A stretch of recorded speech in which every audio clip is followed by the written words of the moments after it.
What if the second son had made a different choice that autumn day in Winterfell? The cold winds of the coming winter whispered through ancient stone halls, and beneath every conversation lingered secrets too dangerous to speak aloud. Few realized that a single decision made in silence could alter the fate of kingdoms. The royal procession had arrived with all its expected fanfare, banners snapping in the crisp northern air, but Stannis Baratheon rode at the rear of the column. His jaw set in that familiar line of disapproval that had marked his face since boyhood, watching his brother Robert embrace Ned Stark with the easy warmth that had always eluded the middle Baratheon brother. In the great hall of Winterfell, as wine flowed and laughter echoed off ancient stones, Stannis noticed what others missed or chose to ignore. The careful positioning of seats, the way young Jon Snow remained slightly apart from his true-born siblings, the tightness around Ned Stark's eyes whenever conversation touched upon matters of legitimacy and bloodline. Here was a puzzle that demanded solving, a question of justice that gnawed at the mind like a splinter beneath the skin. The boy possessed the Stark look more than any of his supposed half-siblings, carried himself with quiet dignity despite his bastard status, and showed deference without servility, in a way that spoke to careful upbringing and natural nobility of character. During those long evenings in Winterfell's solar, while Robert regaled Ned with tales of past glories and future hunts, Stannis found himself studying the dynamics of this northern household with the same methodical precision he brought to matters of law and governance. He watched Jon serve at table with practiced efficiency, observed how the boy's eyes tracked conversations about duty and honor, noted the way Catelyn Stark's presence could empty a room of warmth faster than an open door in deepest winter. This was injustice made manifest, a violation of the natural order that demanded correction, and Stannis Baratheon had built his entire identity around correcting such violations. The turning point arrived during one of Robert's increasingly frequent rants about the burden of bastards, delivered with characteristic insensitivity while lounging in Ned's chair as if it were his throne room rather than another man's hall. Stannis watched his brother's face grow red with wine and remembered opinions, saw Ned's carefully neutral expression that fooled no one who knew how to read the subtle language of controlled anger, and felt something crystallize in his mind like water freezing into unbreakable ice. Robert spoke of bastards as burdens to be managed, problems to be solved through strategic placement or convenient forgetfulness, but he missed the fundamental truth that Stannis saw with perfect clarity. This particular bastard represented untapped potential, raw material that could be shaped into something worthy of the Baratheon name. When Stannis made his proposal, the solar fell silent, except for the crackling of logs in the great hearth and the distant sound of wind against shuttered windows. He offered to take Jon Snow to Dragonstone, to raise him as his ward, and teach him the harsh lessons of duty that had shaped Stannis himself through years of thankless service and unacknowledged sacrifice. The offer hung in the air like smoke, heavy with implications that each man understood differently, but with equal weight. Robert saw it as his brother's characteristic perversity, taking on unnecessary burdens out of some twisted sense of obligation. Ned saw it as both salvation and loss, a chance to secure Jon's future while surrendering the daily comfort of the boy's presence. Jon himself stood frozen in the doorway where he had come to refill wine cups, his face cycling through emotions too complex for easy naming: surprise, fear, hope, and something deeper that might have been recognition of destiny calling across the narrow sea. Stannis met the boy's gaze directly, offering neither warmth nor false comfort, but something more valuable: the promise of purpose, of transformation from bastard Snow into something harder and more enduring. In that moment of silent communication, two souls recognized kindred spirits across the gulf of age and circumstance, the overlooked second son and the displaced bastard, finding common ground in their shared understanding of what it meant to exist at the margins of power. The negotiations that followed stretched through 3 more days of careful conversation, Ned weighing his love for the boy against the opportunities such placement might provide, Catelyn maintaining careful silence while her relief showed in the loosening of perpetually tense shoulders, and Jon himself moving through Winterfell's halls like a ghost already half departed from the only home he had ever known. Stannis waited with the patience of stone, knowing that good decisions required time to settle properly in men's minds, watching the interplay of family dynamics with the analytical eye of someone who had spent his life observing power structures from positions of relative powerlessness. When Jon finally approached him in the Godswood, beneath the ancient heart tree, whose red eyes seemed to witness oaths that bound souls across generations, the boy's voice carried the quality of someone who had already made his choice and needed only to speak it aloud. The acceptance came not as surrender but as recognition. Jon Snow, understanding instinctively that this harsh lord from Dragonstone offered something his birth family could never provide: the chance to earn worth through merit rather than inherit it through blood, to forge identity in the flames of discipline,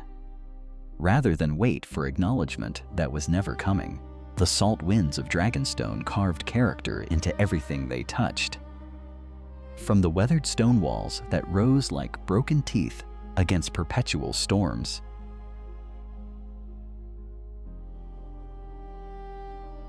to the young bastard who stood each dawn on the castle's highest tower,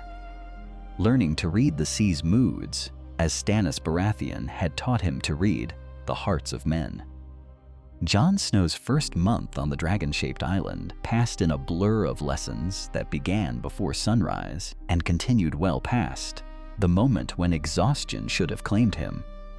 Stannis net driving his ward through military histories and legal precedents with the same relentless precision he had once applied to holding Storm's End against the Tyrell siege. The boy who had once known only Winterfell's gentle rhythms now found himself memorizing the genealogies of every major house, studying supply chain logistics for armies in the field,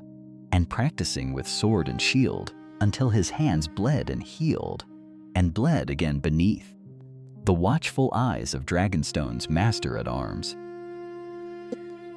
Jon absorbed Stannis' teachings with the desperate hunger of someone who had never been offered real knowledge before, his quick mind grasping concepts that seasoned lords struggled with.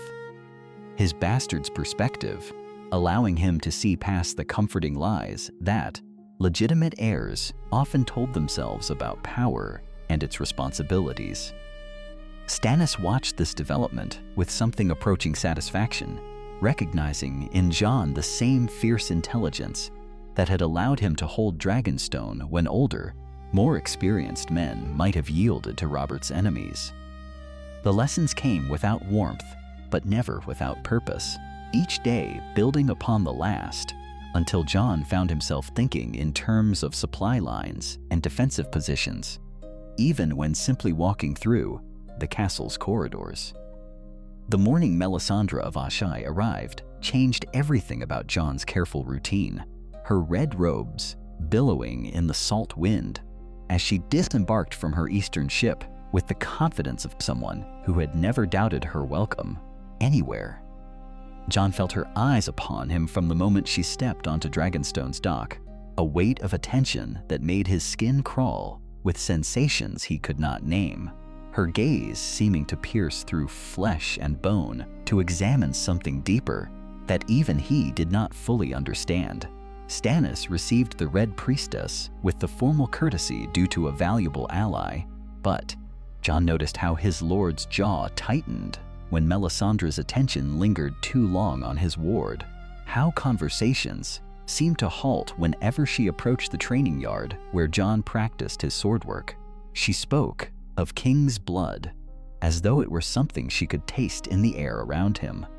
her strange accent making familiar words sound like prophecies spoken in dreams. and Jon found himself avoiding the common areas where she might appear without warning to study his face with those impossibly old eyes. The woman who had traveled across the narrow sea to serve Stannis Baratheon seemed more interested in the bastard boy who swung practice swords in the courtyard, her presence turning Jon's lessons into performances where every movement felt observed and catalogued for purposes he dared not imagine. Stannis noticed this attention and did not approve, his already stern demeanor becoming positively glacial whenever Melisandre suggested that Jon might benefit from her particular form of instruction. Into this tension stepped Davos Seaworth, the smuggler-turned-knight whose gentle manner provided blessed relief from the intensity that seemed to follow both Stannis and his Red Woman wherever they went. Jon discovered in the Onion Knight something he had never quite found at Winterfell: a man who spoke to him as though his thoughts mattered, who listened to his questions about justice and duty without the weight of expectation that made every conversation with Stannis feel like an examination. They walked the castle walls in the early morning hours, Davos sharing stories of his smuggling days, while Jon absorbed lessons about reading people's true intentions, about the difference between legal right and moral correctness, about how good men could serve bad causes and still sleep peacefully at night. The older man seemed to understand without being told that Jon needed someone to help him process Stannis's harsh teachings, to provide context for lessons that came without emotional cushioning, to explain why mercy and pragmatism sometimes served justice better than rigid adherence to law. Davos had watched Stannis burn men for lesser crimes than those routinely overlooked by other lords, had seen righteous fury destroy as much as it protected, and he made sure Jon understood that strength without wisdom led inevitably to the kind of isolation that had driven Stannis to this windswept rock in the first place. These conversations happened in quiet moments stolen between formal lessons. Two figures moving slowly along stone battlements, while discussing the weight of decisions that could mean life or death for thousands. Jon began to see how Davos served as Stannis's conscience in ways the Lord himself might not fully recognize, how the former smuggler's gentle corrections and thoughtful questions shaped decisions that might otherwise spring purely from inflexible principle. The boy who had arrived at Dragonstone, knowing only that bastards must prove themselves worthy, discovered that worthiness itself could be defined in multiple ways, that the same situation might call for different responses,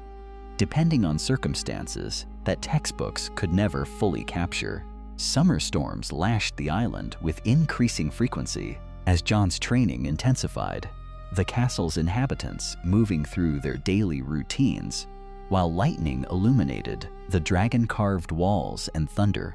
provided percussion for sword practice that continued regardless of weather. Jon learned to fight in rain and wind, to maintain formation when visibility dropped to mere feet, to make tactical decisions while cold water ran down his neck and made his grip slippery, on weapons that could mean the difference between victory and death. Stannis watched these exercises with the satisfaction of someone who understood that comfort bred weakness, that men who could not function under adverse conditions would fail when their followers needed them most. But it was during one particularly violent storm that Jon truly began to understand what Stannis was preparing him for, the two of them standing in the castle's great hall while rain hammered against windows, and Melisandre's red gems caught firelight in ways that made shadows dance like living things. The conversation that began as a simple discussion of supply management for besieged castles had evolved into something deeper, Stannis speaking of the responsibilities that came with command, of the terrible mathematics that sometimes required sacrificing a few to save many, of the way good intentions could lead to catastrophic consequences, if not balanced with pragmatic realism that few men possessed the stomach to embrace. The raven arrived during their third hour of conversation, its black wings glistening with rainwater as it settled against the window with urgent tapping that cut through their discussion of siege warfare tactics. Stannis moved to retrieve the message with characteristic efficiency,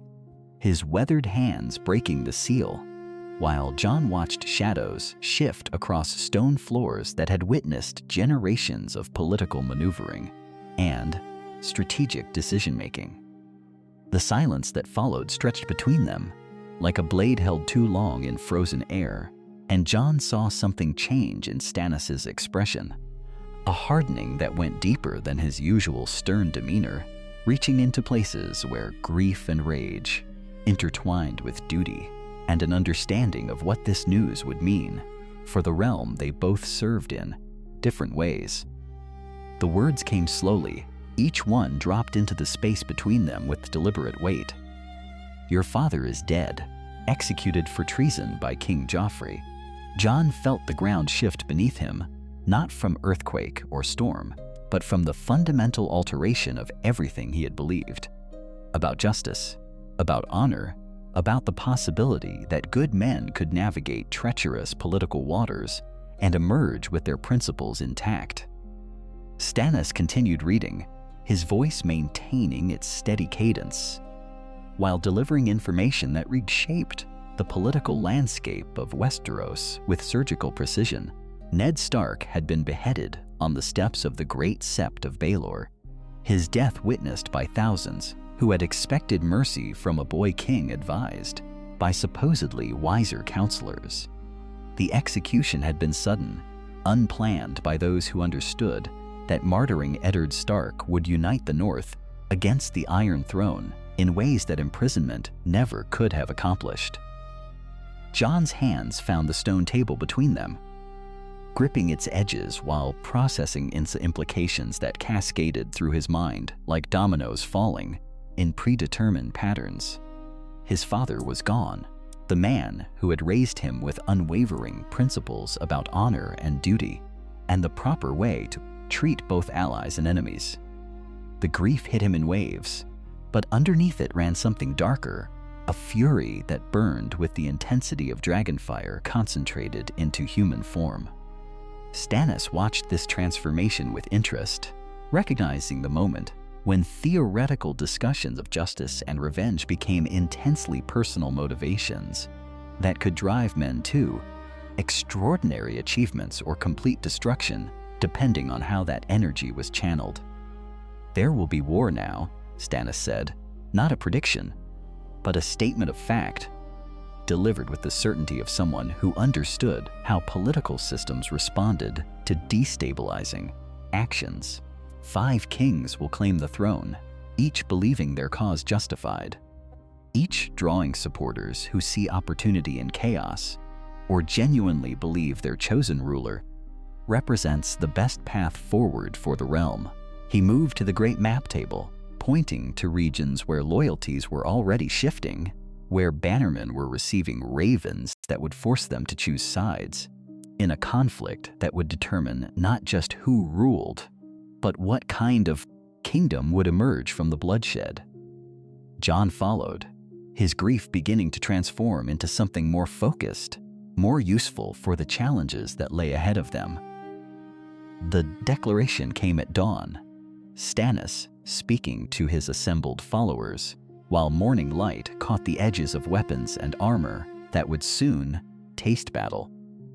Jon stood among men who had chosen difficult loyalty over comfortable compromise, listening as his foster father claimed his rightful place as Robert's heir,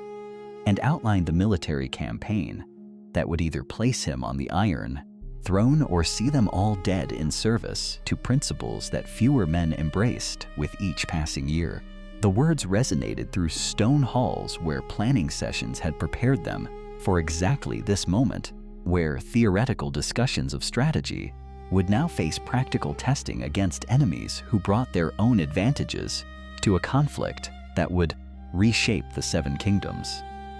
The first skirmishes came quickly, small engagements where Jon proved his training had prepared him for the chaos and terror and split-second decision-making that combat demanded.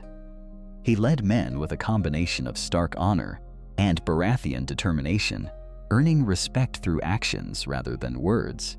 demonstrating that his years on Dragonstone had forged him into something more dangerous than either family tradition might have produced alone. His sword work had improved beyond recognition, but more importantly, his tactical thinking showed the influence of someone who understood warfare as both art and science, who could adapt strategies to changing circumstances while maintaining focus on ultimate objectives that transcended individual battles. Storm's End fell to their combined assault after a siege that tested every principle Stannis had taught about patience, persistence, and the proper application of overwhelming force when diplomacy failed to achieve necessary results. Jon fought with distinction during the final assault, leading men up siege ladders while arrows whistled around them, and boiling oil created obstacles that required courage and quick thinking to overcome. His sword found enemy flesh with accuracy that surprised even him, muscle memory from countless training sessions, guiding blade work that seemed almost supernatural to observers who had not witnessed the methodical preparation that made such performance possible under extreme stress. The knighting ceremony took place in Storm's End's Great Hall, Stannis performing the ritual with characteristic solemnity, while Jon knelt before the man who had become more father than guardian during years of preparation for exactly this moment. The words bound them together in ways that transcended political convenience, creating obligations and expectations that would influence decisions throughout whatever conflicts lay ahead of them. But even as steel touched his shoulders and formal recognition elevated his status among their forces, Jon found his thoughts drifting to Winterfell, to family members he might never see again, to dreams that came nightly, now filled with images of his father's final moments, and questions about whether honor truly provided adequate compensation for the sacrifices that leadership demanded from those who accepted its burdens without fully understanding the weight they would carry forever after taking such responsibilities upon themselves. The morning brought orders that scattered these reflections like leaves before autumn wind, as Stannis gathered his commanders around maps that showed King's Landing spread along the Blackwater like a poisonous flower whose petals they would need to pluck carefully if victory was to be achieved, without destroying the very prize they sought to claim. The War Council proceeded with methodical precision as each captain received specific instructions about positioning their ships for maximum effectiveness while avoiding the defensive advantages that Tyrion Lannister had undoubtedly prepared during the months since Stannis first declared his intention to take the throne by force. Jon listened carefully to discussions about tidal patterns and approach vectors, committing details to memory while observing how experienced commanders weighed variables that could determine outcomes when steel met steel on water that would run red before sunset painted the sky with colors that matched the blood they were all prepared to shed. The ships moved through darkness like hunting wolves, silent predators approaching prey that waited behind walls, built to withstand assault from land, but perhaps vulnerable to attack from waters that flowed past the city, carrying commerce and wealth that made King's Landing the richest target in the Seven Kingdoms. Jon stood at the prow of Stannis' flagship, watching distant torches flicker along ramparts where enemy soldiers prepared, defenses they hoped would prove adequate against the righteousness that drove Stannis toward his brother's throne, with determination that had never wavered despite setbacks and delays that might have discouraged men with less conviction about their destiny.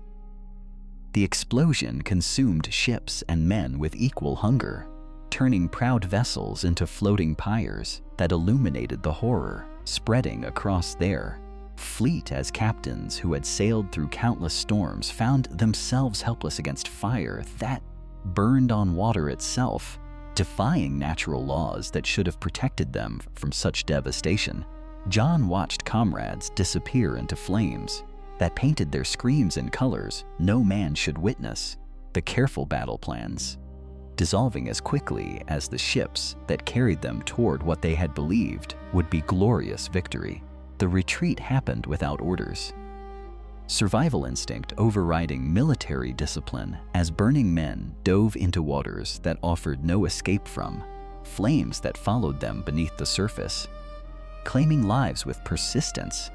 that seemed almost supernatural in its effectiveness. Jon found himself helping wounded sailors aboard whatever vessels remained intact, his sword forgotten, as he pulled survivors from waters that reflected firelight like molten copper,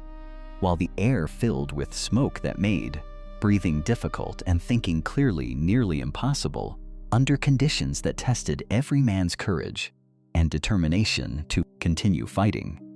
when defeat seemed inevitable. Stannis stood like carved stone at his ship's stern,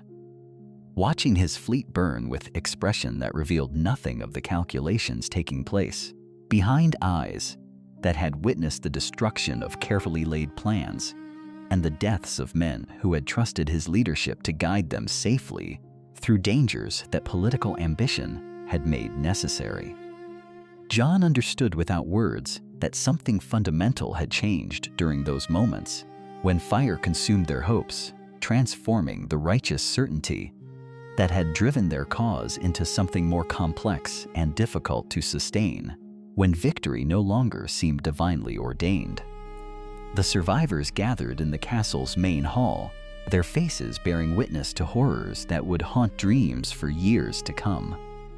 while their red priestess moved among them like a crimson shadow, offering comfort that came wrapped in promises about greater purposes that required sacrifice before ultimate triumph could be achieved. Her words found fertile ground in minds that sought meaning beyond mere military defeat, explanations that transformed catastrophe into divine testing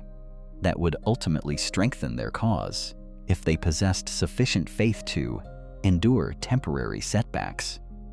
Jon noticed how her attention lingered on him during these gatherings, red eyes studying his face with intensity that suggested she saw something others missed, some quality or potential that recent events had revealed or enhanced in ways that made her more certain than before about his role in prophecies that stretched beyond mere political maneuvering.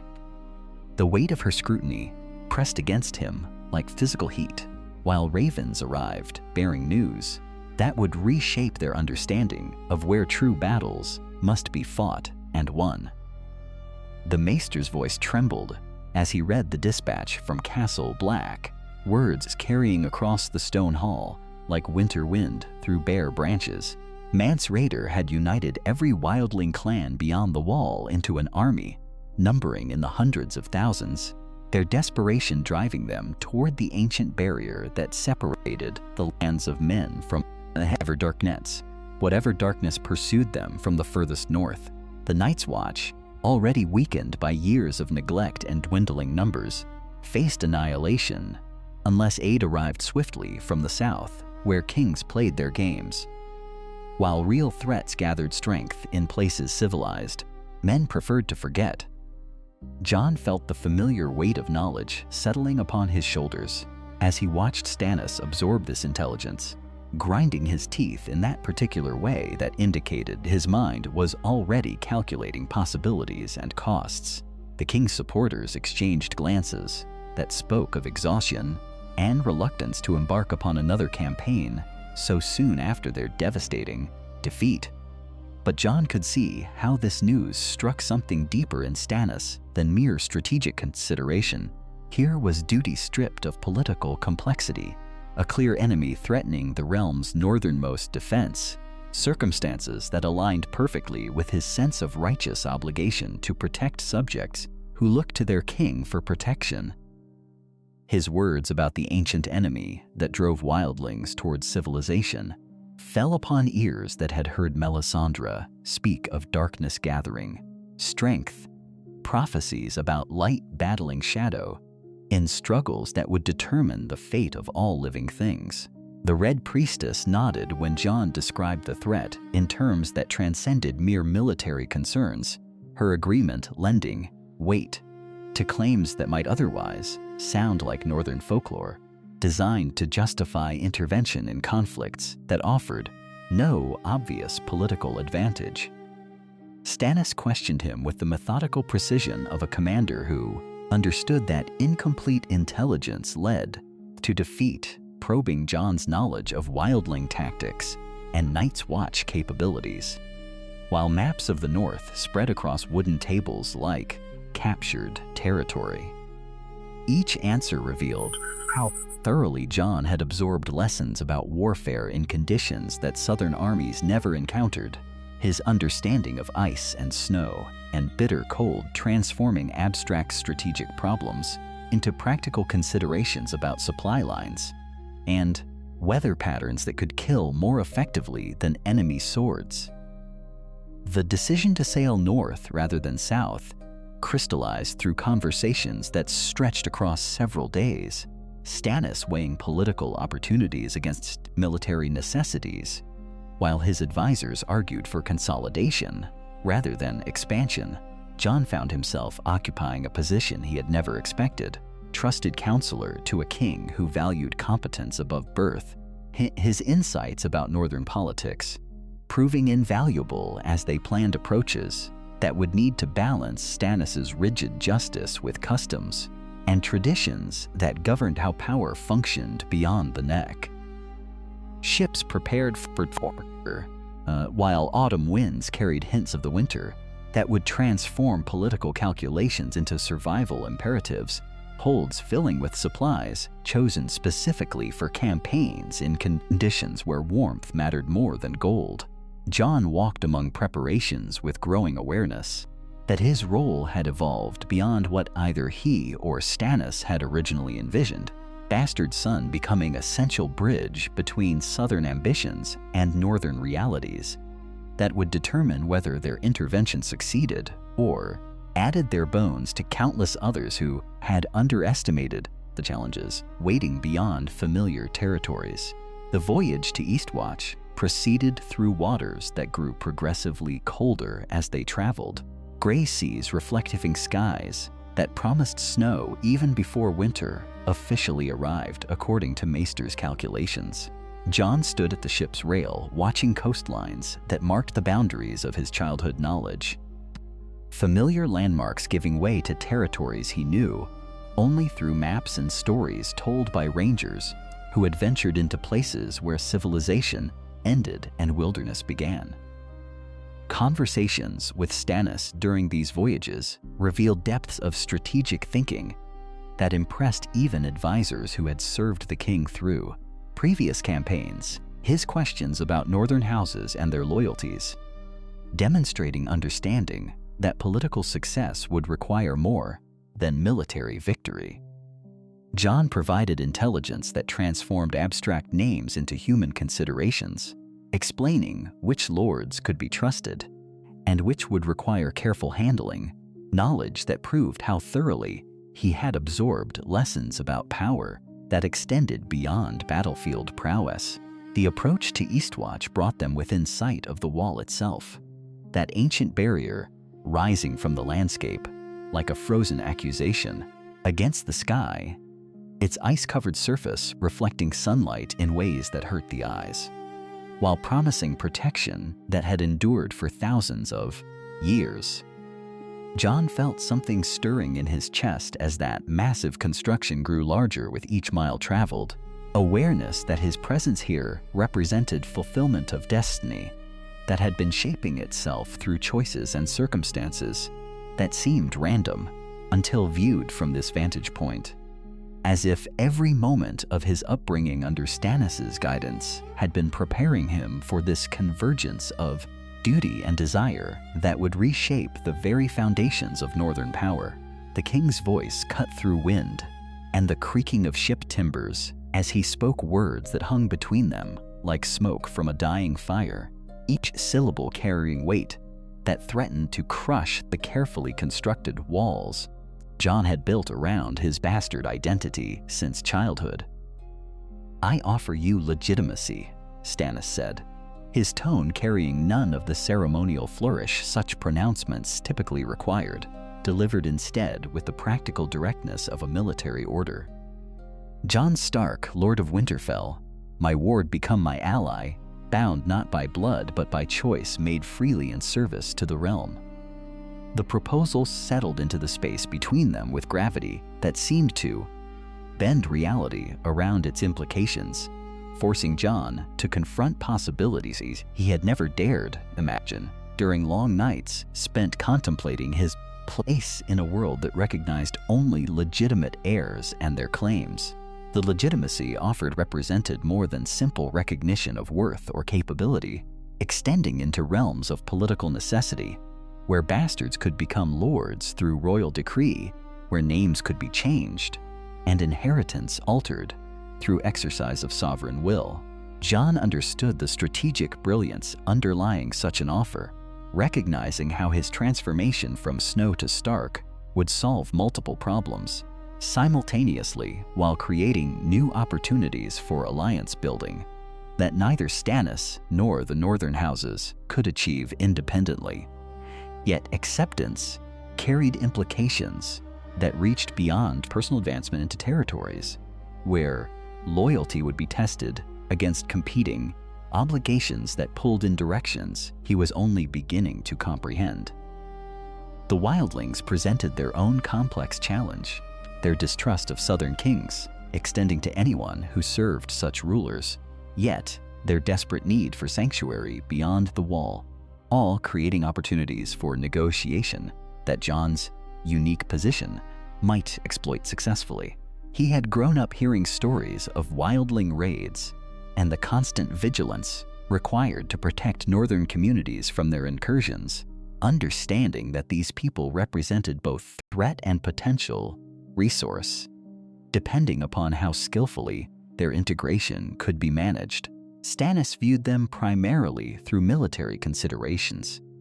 calculating their numbers against defensive requirements, while weighing risks of allowing potential enemies inside the very barriers constructed to keep them out. Jon found himself serving as translator between worldviews that seemed fundamentally incompatible, explaining wildling customs to Stannis, while helping their leaders understand that survival might require accepting authority they had spent generations resisting. These negotiations unfolded in tents erected hastily near the wall's base, conversations conducted through interpreters who struggled to convey concepts that existed in one culture but had no equivalent in another, progress measured in small concessions, wrung from suspicions that had been hardening for centuries. The wildling chiefs studied Jon with eyes that weighed his northern heritage against his southern upbringing, searching for signs of deception or weakness that might indicate their trust was misplaced. Northern houses presented different but equally delicate challenges, their loyalty to Stark memory, creating both opportunities and obstacles that required careful navigation through personal relationships and political calculations. Many remembered Ned Stark with affection that bordered on reverence, viewing his bastard son as either sacred trust to be protected or convenient tool to be exploited depending upon their immediate needs and longer-term ambitions. Jon's meetings with these lords unfolded in Winterfell's Great Hall, conversations that danced around direct statements while communicating intentions through glances and gestures that carried meaning, developed through generations of shared history. The burning of the Godswood changed everything, flames consuming trees that had stood since before human memory, while Melisandre intoned prayers to her red god in languages that sounded like curses to northern ears. Jon watched ancient wood reduce to ash and ember, understanding that this destruction represented more than simple religious conversion, extending into symbolic territory where Stannis' inflexibility revealed costs that might prove too high for successful rule. The Northern Lords present said nothing during this ceremony, their silence carrying condemnation more powerful than any spoken protest,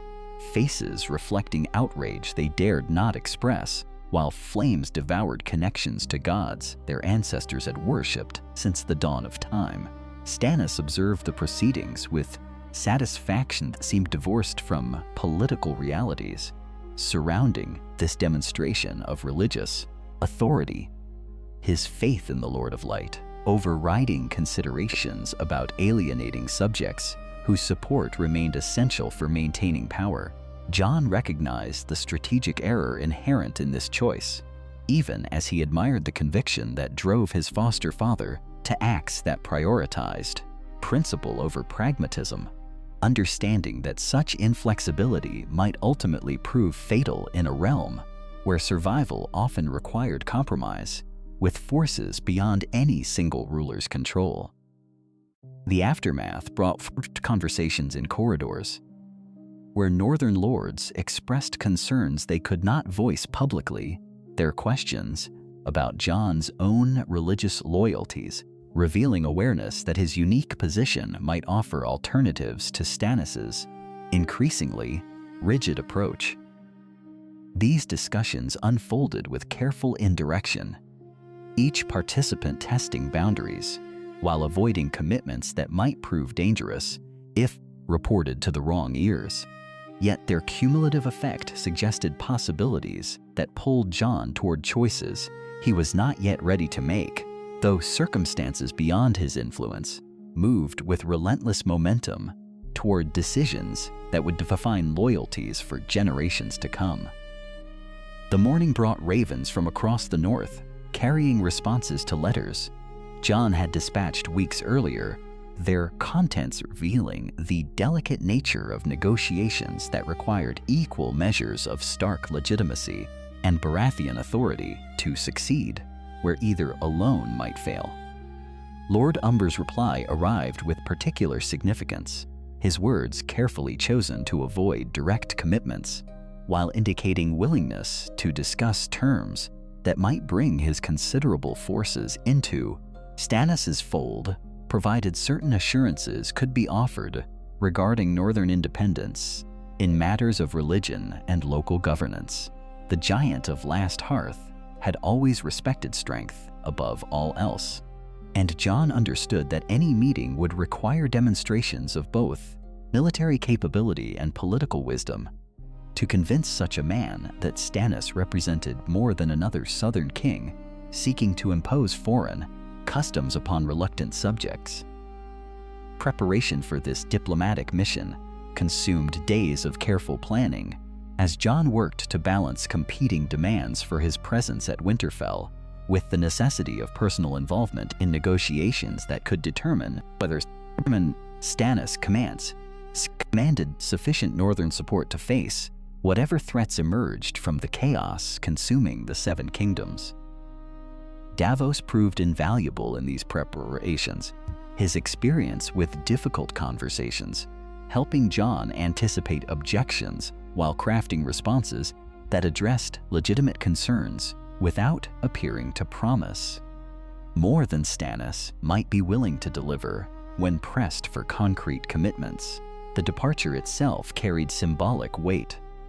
Jon's escort, consisting entirely of northern men, whose loyalty to House Stark required no demonstration, yet whose service to Stannis needed careful explanation to houses that remembered Robert's rebellion and the price of choosing losing sides in civil wars. The journey to Last Hearth unfolded through landscapes that stirred memories Jon had not expected to feel so powerfully, each familiar landmark carrying associations with childhood adventures and lessons learned under Ned Stark's patient guidance about duty, honor, and the responsibilities that accompanied positions of authority. These reflections gained urgency as they approached Umberlands, where success or failure would depend upon Jon's ability to convince hard men that his adoption by Stannis had not erased connections to the north. That made his word meaningful when offered on behalf of causes larger than personal ambition. The Great Jon received them in his great hall, with wariness tempered by curiosity. His massive frame settled into a chair, that seemed inadequate to contain his presence, while retainers watched proceedings with hands never far from weapons that suggested how quickly hospitality might turn to violence if negotiations took unfortunate turns. Jon's opening words acknowledged complexities that other emissaries might have ignored. His recognition that House Umber had suffered losses in service to House Stark, earning grudging respect from men who valued honesty above diplomatic niceties, while his explanation of Stannis' intentions regarding northern autonomy addressed concerns that had prevented other houses from declaring their support despite personal regard for his foster father's character and capabilities. The Great Jon's questions came with characteristic bluntness, each inquiry designed to test whether Jon spoke from genuine conviction or merely repeated lessons learned from Southern tutors who understood words, but not the bonds that held Northern society together through winters that killed, the unprepared and summers that required constant vigilance against threats emerging from beyond the wall. Hours of careful conversation gradually revealed points of agreement that surprised both participants, the Great Jon's respect for strength. Finding common ground with Jon's understanding of pragmatic leadership,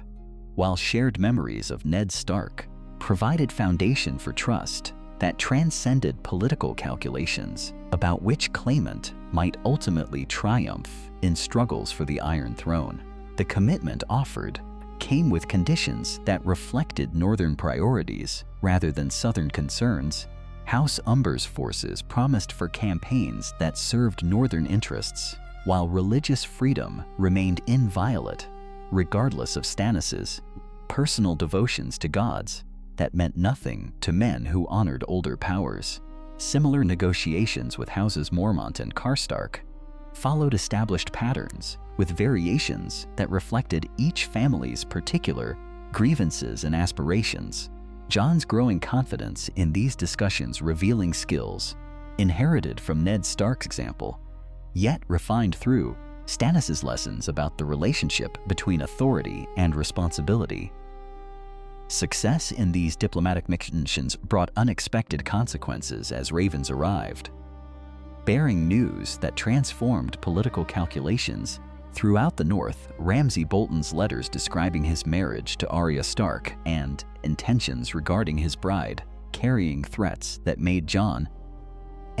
blood run cold with recognition of what such union meant for the girl he still thought of as his little sister, despite years of separation and the complex loyalties that now shaped his choices. The words on parchment seemed inadequate to convey the horror implied by Ramsay's possession of someone Jon had sworn to protect. His memories of childhood promises combining with present understanding of Bolton cruelty to create urgency that overwhelmed careful strategic considerations about timing and resource allocation that might otherwise have governed decisions about military action. Stannis received Jon's appeal for immediate action with the measured consideration that characterized his approach to all questions involving the deployment of limited forces against uncertain odds. His analysis of tactical challenges posed by Winterfell's defenses, competing with recognition that his foster son's emotional investment in this cause might prove strategically valuable if properly channeled toward objectives that served broader campaign goals. The discussion that followed revealed how thoroughly Jon had absorbed lessons about combining Northern knowledge with Southern tactical doctrine. His proposals for approaching Winterfell, demonstrating understanding of both terrain advantages, and psychological factors that could be exploited to maximize chances of success while minimizing casualties among forces that could not easily be replaced if the assault failed to achieve its objectives. The dawn that broke over their assembled forces revealed how completely this campaign had transformed from political maneuvering into personal crusade. Jon's presence among the ranks, creating bondage between Stannis' Southern knights and Northern soldiers that transcended traditional loyalties based purely on feudal obligation or royal decree. The sight of him moving through the lines, his dark hair and gray eyes marking him unmistakably as Stark blood, despite the absence of any official claim to that name, stirred something primal in men who had served under Ned Stark's banner and found themselves questioning whether legitimacy resided in bloodlines or in the courage to defend what honor demanded be protected. Stannis observed these interactions with the calculating attention he brought to all aspects of command, recognizing that Jon's ability to inspire unified purpose among disparate forces represented exactly the kind of leadership quality that could not be taught through military manuals or strategic education. The boy he had raised on discipline and duty had evolved into something more complex, a figure capable of bridging the gap between southern sophistication and northern directness in ways that pure royal authority could never achieve. Among soldiers whose primary loyalty remained tied to ancestral oaths rather than abstract concepts of rightful kingship. The approach to Winterfell required navigation through terrain that favored defenders while exposing attackers to precisely the kind of harassment tactics that had made northern warfare notorious for its unpredictability and cost. Jon's knowledge of the castle's weaknesses proved invaluable as they positioned forces to exploit vulnerabilities in walls that had been hastily repaired following previous conflicts. His memories of childhood exploration, combining with tactical training to identify opportunities that might otherwise have required costly reconnaissance or siege engines they could not afford to deploy. The battle itself unfolded with the brutal efficiency that characterized conflicts where personal hatred merged with military necessity. Jon's leadership of the initial assault inspiring charges that carried men through defensive positions that should have held against conventional attacks. His presence at the front of each advance created momentum that transformed what might have been methodical siege warfare into something approaching religious fervor. Northern soldiers following him through breaches in walls, while southern knights found themselves caught up in the same desperate energy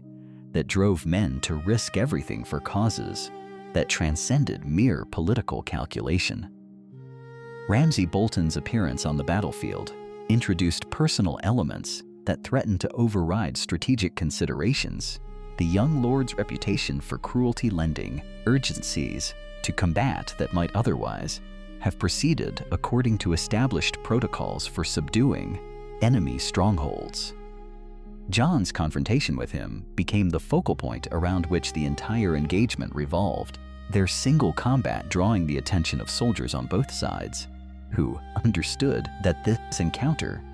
represented something deeper than tactical maneuvering or territorial dispute.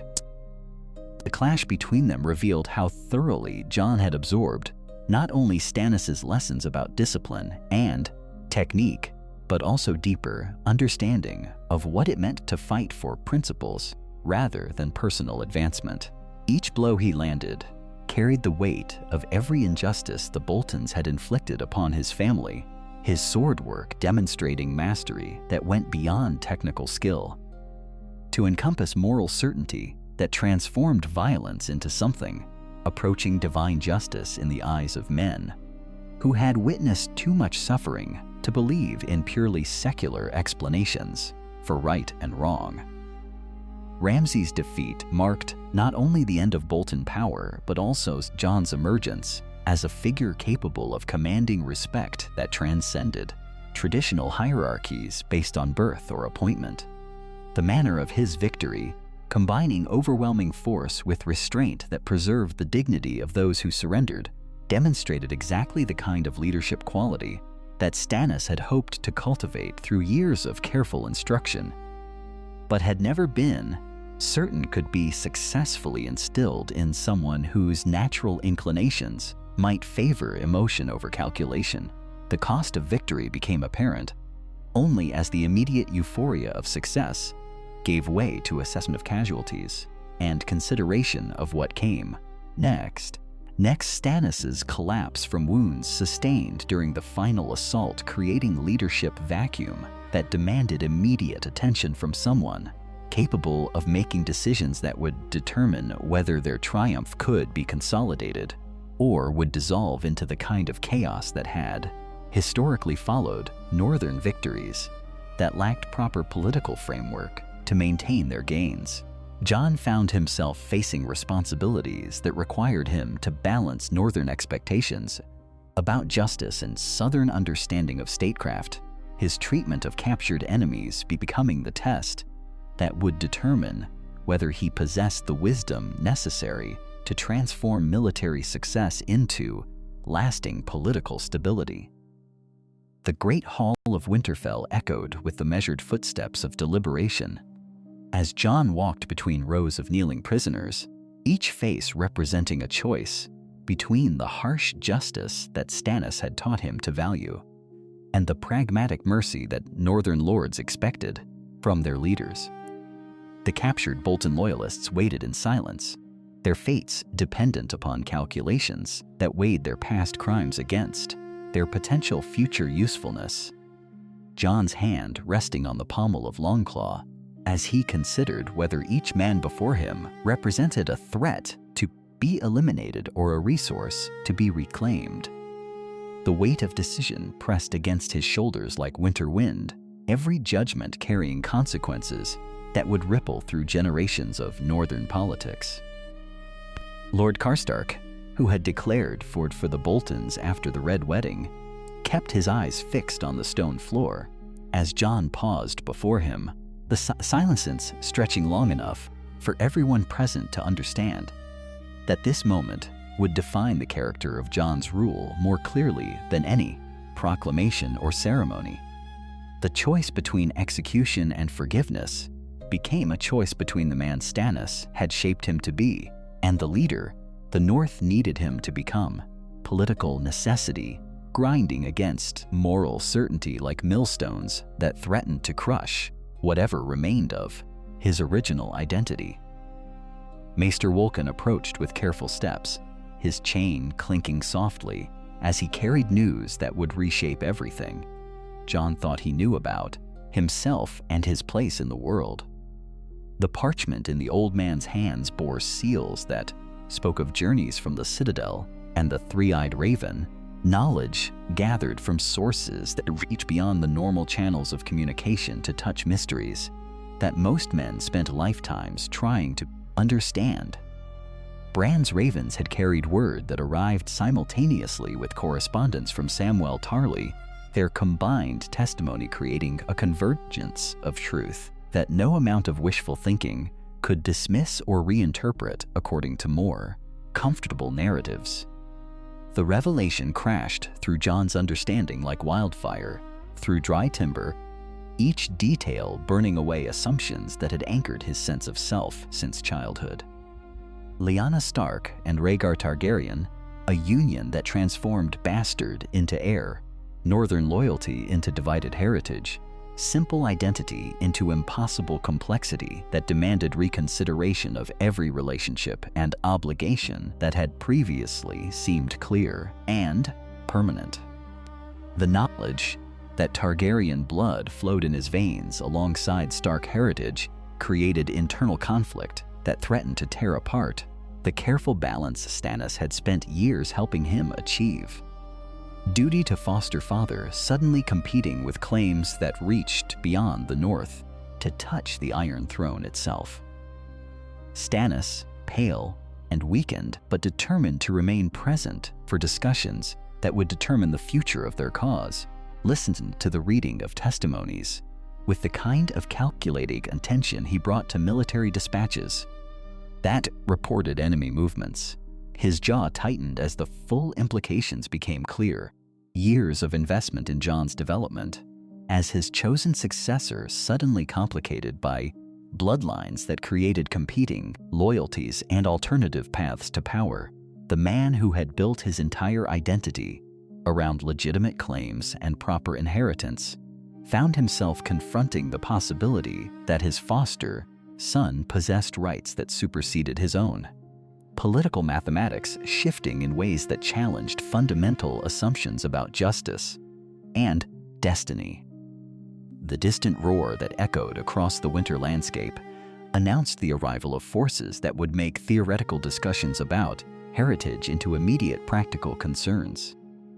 Dragons cast shadows across the snow-covered fields beyond Winterfell's walls, their presence transforming abstract knowledge about Targaryen blood into tangible connection to power that had reshaped the known world. Daenerys Targaryen approached with the confidence of someone who had never questioned her right to rule, her dragons serving as living proof of legitimacy that required no consultation with maesters or examination of ancient records to establish its validity. Jon stood at the window of his solar, watching the creatures circle overhead while wrestling with choices that seemed to multiply rather than clarify with each piece of new information.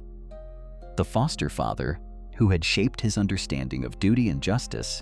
lay recovering from wounds sustained in service to their shared cause. His teachings about the importance of legitimate authority suddenly complicated by revelations that cast doubt on every certainty Jon had used to navigate previous crises. The North looked to him for leadership that would protect their ancient ways and independence, while Targaryen heritage whispered of broader responsibilities that extended beyond regional concerns to encompass the welfare of all 7 kingdoms. The weight of competing loyalties pressed against his chest like armor that no longer fit properly, each obligation demanding sacrifices that would betray other equally sacred commitments. Stannis had earned his loyalty through years of patient instruction and unwavering support, their relationship built on foundations of mutual respect and shared dedication to principles that transcended personal ambition. The North had accepted him as Stark heir, despite the circumstances of his birth, their trust representing a kind of belonging he had never dared hope to achieve during his years at Winterfell, as Ned Stark's acknowledged bastard. Yet, dragons circled overhead like living reminders that blood carried claims that politics could not simply wish away, their presence forcing recognition that the game he had been playing operated according to rules more complex than anything Stannis had prepared him to understand, their shadows falling across snow-covered battlements where northern lords gathered to discuss strategies that would determine whether their ancient way of life could survive the convergence of threats approaching from multiple directions. Jon stood at the window of his solar, watching those shadows move across stone worn smooth by centuries of Stark occupation, his thoughts returning again and again to conversations with Stannis that had shaped his understanding of leadership in ways that seemed both insufficient and indispensable as he faced decisions that would echo through generations yet unborn. The king had aged visibly during their months of preparation, his shoulders carrying burdens that went beyond the tactical challenges of uniting fractured alliances against an enemy that cared nothing for political boundaries or dynastic claims. When Stannis spoke now of duty and sacrifice, his voice carried undertones of mortality that had not been present during their earlier discussions about governance and justice, as though he understood that some lessons could only be completed through example rather than instruction. The conversations between them had grown more frequent and more intimate as reports from beyond the wall grew increasingly dire, each exchange revealing layers of mutual respect that had developed slowly through years for shared purpose and complementary strengths. Jon found himself studying his mentor's face during these discussions, noting how Stannis' rigid posture had softened slightly without losing its main essential dignity, how his habitual frown reflected concentration rather than disapproval when he considered the strategic implications of Jon's suggestions about northern mobilization. The transformation was subtle but unmistakable, visible in the way Stannis listened more carefully to opinions that challenged his initial assessments, in his willingness to acknowledge that some aspects of leadership required intuitive understanding of human nature that could not be reduced to systematic principles or rigid adherence to established precedent. The breakthrough came during a private meeting in Stannis' chambers, where maps of the North covered every available surface and ravens brought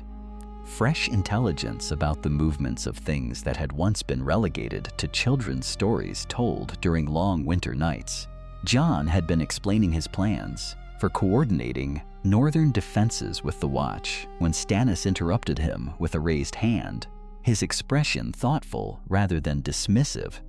as he considered implications that extended beyond immediate tactical concerns to encompass questions about the nature of kingship itself. The older man had spoken slowly, his words chosen with characteristic precision, but softened by something that might have been pride or perhaps simple recognition of shared understanding. He acknowledged that Jon had become the kind of leader he had always hoped to forge through patient instruction and unwavering example, but that the young man had exceeded those original expectations by developing qualities that could not be taught through lectures about duty or demonstrations of unwavering principle.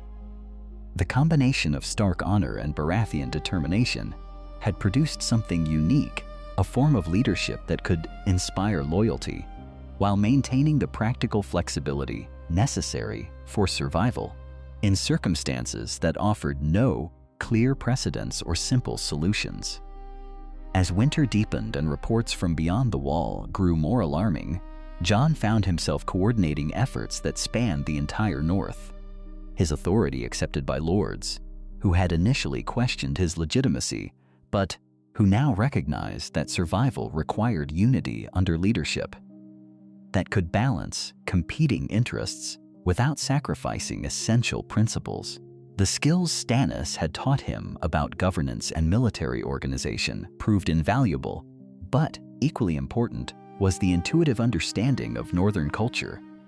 and values that had grown from his years of belonging to this harsh but magnificent land. The final conversation between them took place on the ramparts of Winterfell, where they stood together, watching the aurora dance across skies that seemed to promise both wonder and danger in equal measure. Stannis spoke of legacy and continuity,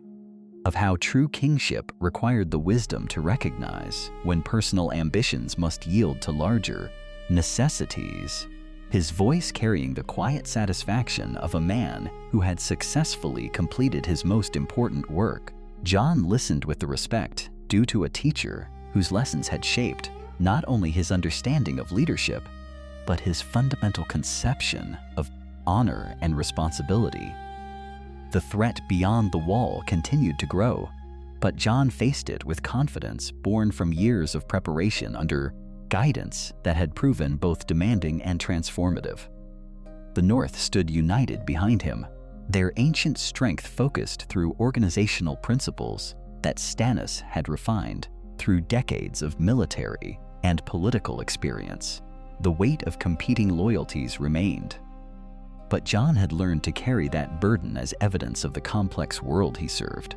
rather than as a source of paralysis that prevented decisive action.